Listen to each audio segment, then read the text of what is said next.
నెల్లూరు నగరంలో డ్రైనేజీ వ్యవస్థ అస్తవ్యస్తంగా మారింది. గత ప్రభుత్వ నిర్లక్ష్యంతో టన్నుల కొద్దీ చెత్త పేరుకుపోయింది. ప్లాస్టిక్ వ్యర్థాలతో ప్రధాన కాలువలు నిండిపోయాయి. పంట కాలువ డ్రైన్లు సైతం పూడుకుపోయాయి. కాలువల్లో నీరు నిలిచిపోవడంతో దోమలు పెరిగిపోయి రోగాలు వ్యాప్తి చెందుతున్నాయని స్థానికులు ఆందోళన చెందుతున్నారు. నెల్లూరు కాలువల పరిస్థితిని మా ప్రతినిధి రాజారావు వివరిస్తారు. రాష్ట్రంలో వేగంగా అభివృద్ధి చెందుతున్న నెల్లూరు కార్పొరేషన్లో దుర్గంధమైన పరిస్థితులు నెలకొన్నాయి. దాదాపు 5 సంవత్సరాలు ఎక్కడ పడితే అక్కడ డ్రైనేజ్ మొత్తం కూడా ఆగిపోయిన పరిస్థితి ఉంది. మనం చూస్తున్న ప్రాంతం ఇది ప్రధానంగా పంట కాలువ.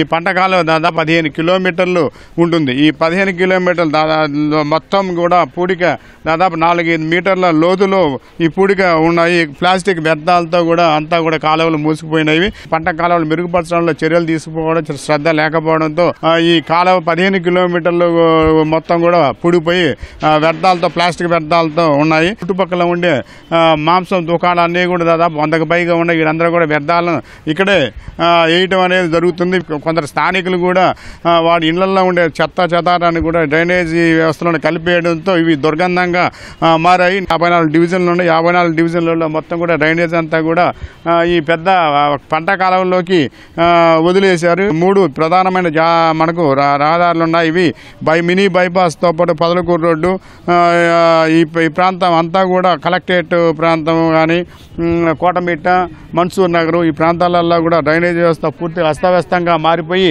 ఉంది. ఇక్కడ కొందరు స్థానికులు వారి ఆవేదన ఒకసారి అడిగి తెలుసుకుని ఎలా ఉందండి నగరంలో పరిస్థితి. ఈ విధంగా పంట కాలువలకి వదులుతున్న నీరు ఇంతకుముందు సస్యశ్యామలంగా నీరు బాగా పుష్కలంగా కనపడుతూ అందంగా ఉండే ఈ నెల్లూరు ఈ విధంగా చిందరవందరగా ఒక ప్లాస్టిక్తో ఈ విధంగా తయారయ్యింది. ఈ యొక్క డ్రైనేజ్ వ్యవస్థను ఈ పంట కాలువల్లోకి వదిలిన కారణంగా ఈ రకరకాలుగా జబ్బులు పడుతున్నారు.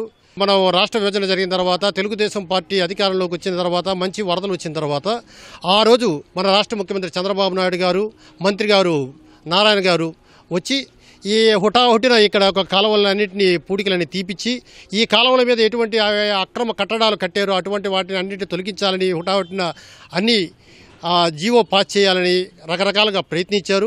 వాళ్ళ ప్రయత్నం చాలా వరకు సఫలీకృతమైంది. కానీ తర్వాత అధికారం మారింది. మళ్ళీ ప్రస్తుతం అధికారంలోకి వచ్చున్నారు. మన నారాయణ సార్ గారు ఈ భూగర్భ డ్రైనేజ్ వ్యవస్థని పునరుద్ధరించాలన్న ఉద్దేశంతో ఆయన ఒక సత్సంకల్పంతో ఒక భగీరథ ప్రయత్నంలాగా ఆయన ప్రయత్నం చేస్తున్నాడు. గచ్చ కాలువలో జాస్తిగా దోమలు ఉన్నాయి. మేము ఉండలేకపోతున్నాం. అసలు జ్వరాలు, పుండ్లు అన్ని పొగులు కూడా దోమలు జాస్తి ఉన్నాయి మాకు. అందుకోసం ఈ కాలువ బాగా శుద్ధం చేయాలా. చెట్లు అన్నీ లేచిపోయి గలీజ్గా ఉంది మాకు. అసలు ఆ చట్టంలో అంతా పాములు ఇచ్చినట్టున్నాయి మా ఇళ్లలోకి. జ్వరాలు కూడా వస్తున్నాయి. భయపడేంత జ్వరం వచ్చేస్తుంది. జ్వరాలు పిల్లకాయల నుంచి పెద్దోళ్ళ దాకా. క్లీన్ చేయటం లేదు. ఇక్కడ వచ్చి ఎప్పటి నుంచో మొన్న వచ్చి చేశారు. ఒక 3 నెలలు అవుతుంది. మళ్ళీ రాలేదు.